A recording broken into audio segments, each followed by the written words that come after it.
I don't know if you've seen my last video, but in there, I talked about a situation in which a constantly repeating question was brought up once again. Should we care about the reputation of the furry fandom? I gave my own opinion on that question, that I think it's a bit of a mixed bag. While we as furries should at least try to present the best the fandom has to offer, these efforts usually get overshadowed when the worst we have to present steals the limelight for that week. Looking back at the video, I feel that in favor of brevity, I didn't really elaborate on my stance as much as I really wanted, so my thoughts on the question might have seemed a bit flimsy. So that's why we're here now. I want to go a bit more in depth into the question of should you care about the furry fandom, and explain in a hopefully more detailed but inevitably rambly way why I've been personally leaning towards no, and in due time, I feel that most in the fandom probably will as well. But before we get into that, I feel I need to explain where the complication in this question comes from. Why is the furry fandom at odds when it comes to the question of should we care about our reputation? This question should be a no-brainer, right? Obviously, if you care about a hobby space you indulge in, you'll want the best for it, ensuring that everything is up to snuff, you know? It's a safe assumption to make that most furries want the fandom to be presented as this niche but welcoming community. But the more you think about it, the more you come to realize that while the majority of the fandom can agree on the more general topics, the furry fandom isn't entirely the echo chamber one would believe it to be. Given the sheer amount of people who indulge in this hobby, it would honestly be pretty surprising if we all had the same definition of what we think is good for the fandom. This is only made more apparent when you bring more furry-exclusive opinions into the mix. But despite that, the furry fandom is very openly a very open community.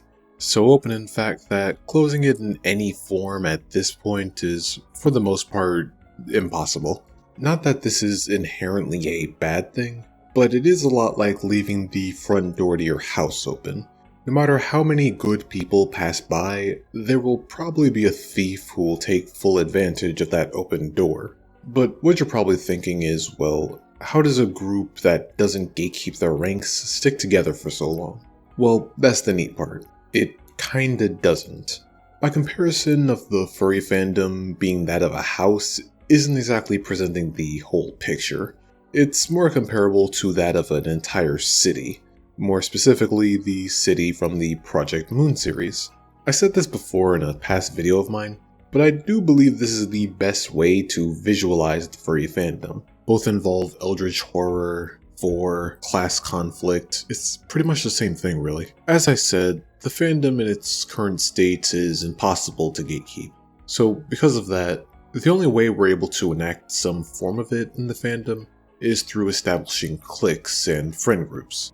Much like how the city is separated into multiple districts full of their own syndicates and associations, this leaves those looking to enter the fandom with two options: form their own friend group through interacting with different aspects of the fandom, or get inducted into an already existing one. You know how socializing and having friends works. That's how we usually gatekeep here. However, this doesn't answer the question, it just gives context as to why it's even being asked. Sure, you can engage with the fandom the more ideal way by attending a convention with a few friends or becoming an artist sustained by commission, but we have to account for the more online side of things as well, the chronically online side of things, as convention mishaps are but a fraction of the discourse you'll run into when social media discourse is taken into account. The latter is the kind of discourse that makes you wonder how furries as a whole are seen by the masses. It doesn't take a genius to know that's a pretty divisive topic, but I'd say it's more positive nowadays than it was back then. At least I'd like to think so. Most people outside the fandom seem to view it as this eccentric hobby group full of predominantly queer people who enjoy portraying themselves as cartoon animals, with the occasional kink-related or bestiality-related fallouts, which is pretty accurate. But when it comes to that side of things, I don't know about you, but I wouldn't feel comfortable knowing that, say, a group of zoophiles shared a city with me. So how does the fandom deal with those that give every other group it consists of a bad look? This is where things get kind of tricky, because while the fandom consists of multiple groups bound together by a community label, that label is a pretty liberal one, all things considered. Like most fandoms, being a furry isn't like being a member of some country club where you gotta have a membership card to be a true furry. If you can say the words "I am a furry" in that order, congratulations. That's kind of the double-sided sword of being in a fandom. Anyone can join, but no one can truly be gone. But that doesn't mean we have to accept them in our circles. Kiro the Wolf can return to social media and call himself a furry all he wants, but the majority of furries have made it pretty obvious that we have a pretty universal hatred of the guy. This is probably the most easily citable example of furries caring about the fandom's reputation, refusing to let someone who allegedly screwed their dog to death represent who we are as we engage with the space. However, to the more critical, this could be painted as something being done out of necessity rather than moral obligation, as Kiro isn't the only morally bankrupt person among us.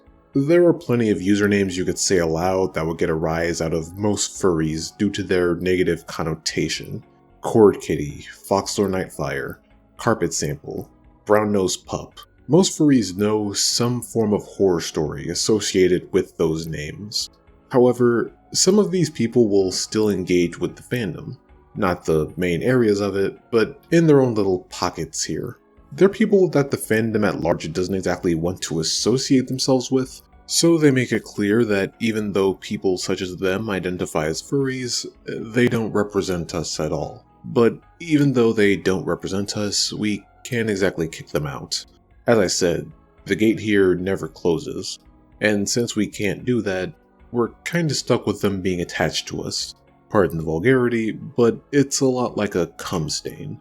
You can scrub it away all you like, sure, but God forbid you ever host a blacklight party. I guess to bring it back to the Project Moon analogy, we can't exactly incinerate the concept of furries we don't like, and since sweepers don't exist here, we just kinda have to throw them to the outskirts of the city and hope for the best. As I said before, I say all of this to lay out the odd complexity to this question, because when you talk about reputation, you have to take every action done by someone in the fandom into consideration. You see, people care about the furry fandom and the people who engage inside it, so in the interest of keeping that peace, we'll do our best to vet our members, effectively exiling those the majority finds as a hindrance to the health of the community. This leads to numerous like-minded cliques and subgroups being formed, both in the main fandom as well as among the exiled. So, while the fandom may consist of vastly different walks of life, views, and opinions, looking closer will show you that the fandom is actually a collection of different subgroups merged under the general label of furry. So, with that being the case, if you truly care about the fandom's reputation, how do you go about keeping things on the up and up? Well, that's the neat part. You don't. But what if you wanted to try though? Where would you start? Well, the first rule of business would be to call every group that doesn't fit your image of good. People getting off to feral? Get them out of here. Baby furs drawing diaper filling art? Obliterated. Vote wrong in the election?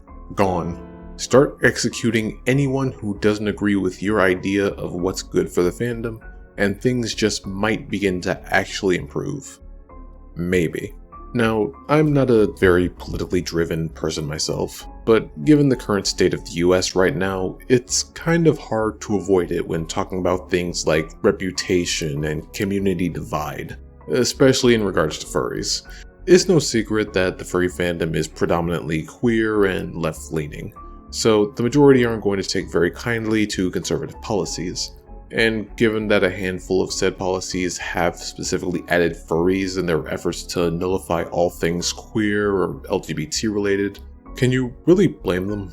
The reason I'm bringing up politics is because of the recent drama that's sprung up. One I think illustrates the issue that comes with caring for the reputation of the fandom.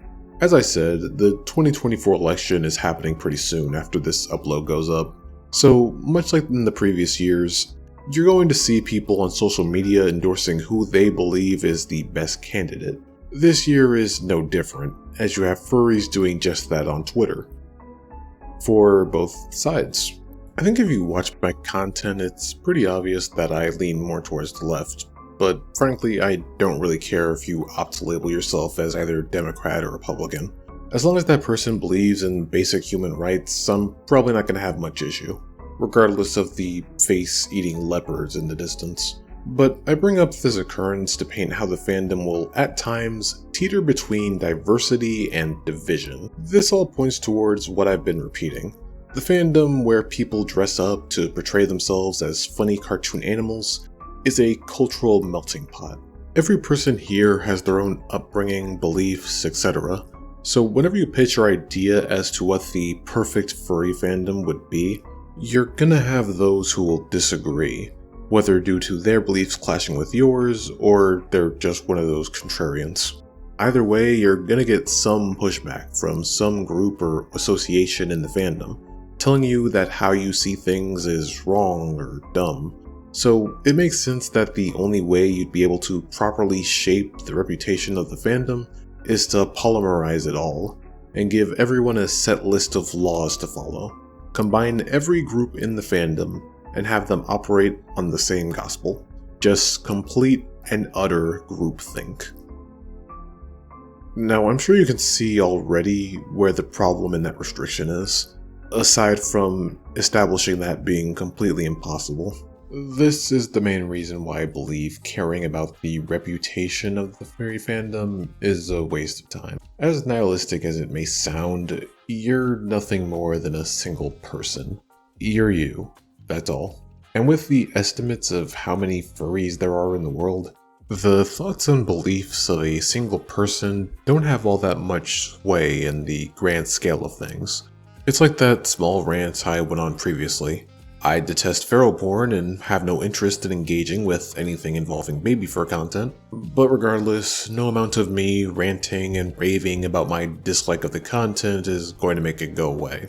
And speaking honestly, I can't say I care, given that I'm not really forced to interact with the parts of the fandom I don't care for. Well, outside of the occasional convention attendance, but that's a thing on its own. What I'm getting at is that there's no way to place a golden standard on the fandom as a whole, so that's why we form subgroups here. It's much easier to curate what content you engage in and what type of people you interact with when you keep things contained to a small group of friends rather than associating yourself with every furry alive or otherwise. This is what I believe it means when people say that the fandom is what you make of it. You only have to engage with these needless complications of it if you force yourself to. This is why I believe people say that they don't care about the fandom's reputation, despite how hypocritical it sounds on the surface. Over time, I'd say I've become a more live and let live type of guy. I still have my own personal beliefs on the happenings of the fandom and the actions of people in it, but I've found that I care less about those happenings the more I get invested in my own shit. Why force myself to go on a rant about the most recent incident of Chloe Sparkledog running over a family of 4, when I could spend that time learning Blender or, literally any other hobby of mine? Like most other furries, I want the furry fandom to feel like a welcoming and safe community. But the reality is, at least how I see it, that's never gonna happen. Nor can I myself make that the case in any generally impactful way outside of my own circles. One, because, well, the world is just an unsafe place in general, and 2, nothing is forcing me to devote my time to talking about every diaper shitter, crap cruncher, or person who got a little too into Pokemon following a certain mythology leak. They aren't at my doorstep forcing their beliefs down the throats of me or the people in my group. So why would I spend my time A-logging it all? I find the content gross, so I do what I can to avoid it. Simple as that. When I can curate what's going on in my district, why waste time trying to curate the entire city? The reputation of the fandom as a whole doesn't concern me, nor do I think people with 2 functioning brain cells feel the need to attach every bad actor in a community to everyone else in said community. At least that's how I see it. Bottom line, when it comes to the question of should we care about the reputation of the furry fandom, I find myself answering with a shaky no. I want to say no because I don't believe there's a need to care about it as long as you yourself act like a decent, respectful person who has a rudimentary idea of how boundaries work. But that no is a shaky one because I know full well that some people just don't fit into that. I said in the beginning that leaving the door to the fandom open would allow anyone who wants to walk in to do just that. Some people aren't respectful. Some people are assholes who will invade your personal space given the chance. Some people will try to squeeze kink and fetish into safer workspaces, bringing the reputation of those who engage in kink respectfully into question. But even then, it all just comes down to the same statement. The reputation of the whole hardly really matters when you're in your own lane with your own people, just being decent. With that being said, however, I at least hope this little expansion of my thought process can explain my stance on the question a bit better. I have a few other projects I am working on putting together, so those will be definitely coming out soon. But until that happens, I've been Benji, and I'll see you in the next upload. Stay safe out there. Funding for this program was made possible by